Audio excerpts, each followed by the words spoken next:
Guys, ఇవాళ మేము హైదరాబాద్ వచ్చాం. ఇవాళ మా పిన్ హైదరాబాదీ దమ్ బిర్యానీ చేస్తుంది. ఎలా చేస్తుందో చూద్దాం. ఇప్పుడు హైదరాబాదీ దమ్ బిర్యానీ అంటే అందరికి ఇష్టం కదా, అందుకని ఈరోజు దమ్ బిర్యానీకి ఏమేమి కావాలో చూద్దాం.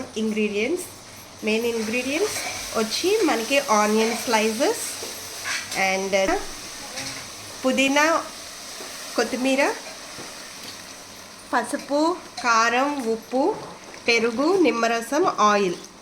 తర్వాత మసాలాకి వచ్చి మనం బిర్యానీ మసాలా సామాగ్రి అంతా కూడా పౌడర్ చేసుకొని పెట్టుకుంటే చాలా బాగుంటుంది. అవి 1 స్పూన్ వేసాను. ఆ తర్వాత చికెన్, మనం బిర్యానీకి సరిపడా ఇంత పీసెస్ చికెన్ తీసుకొని దీన్ని కూడా బాగా పట్టించాలి. దీనికి పట్టించేసి మనం 1 అవర్ ఫ్రిడ్జ్లో పెట్టుకోవాలి.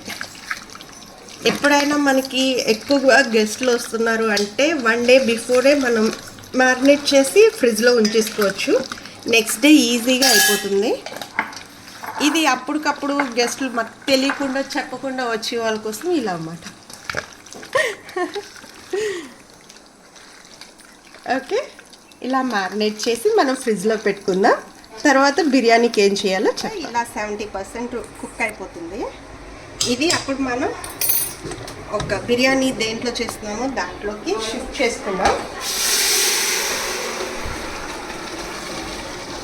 దీనిపైన ఇప్పుడు మనం రైస్ పెట్టేద్దాం.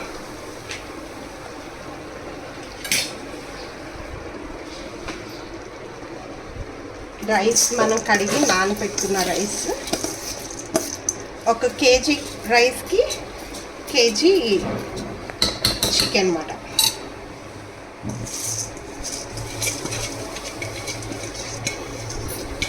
వేసేసి మనకి రైస్కి తగ్గట్టు వాటర్ పోసుకోవాలి.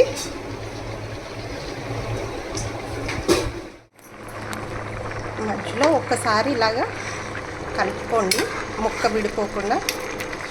ఇప్పుడే ఉప్పు కానీ మసాలా కానీ ఏమన్నా సరిపోయిందో లేదో చూసుకోవాలి.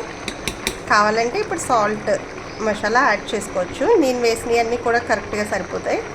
కొంచెం సాల్ట్ తక్కువైంది, నేను యాడ్ చేసుకున్నాను. చూడండి ఫ్రెండ్స్, మొత్తం బిర్యానీ అయిపోయింది. వెల్ కుక్డ్, బాగా కుక్ అయింది. చూసుకోవచ్చు, పీసెస్ కూడా బాగా కుక్ అయింది. ఇప్పుడు టేస్ట్ చూసి టేస్ట్ చాలా బాగుంది ఫ్రెండ్స్. మా పిన్ని చేసిన హైదరాబాదీ దమ్ బిర్యానీ చూస్తుంటేనే నోరు ఊరిపోతుంది. మీరు కూడా వెంటనే మీ ఇంట్లో ట్రై చేయండి. ఎలా ఉందో టేస్ట్ కామెంట్ బాక్స్లో కామెంట్ చేయండి. Bye friends.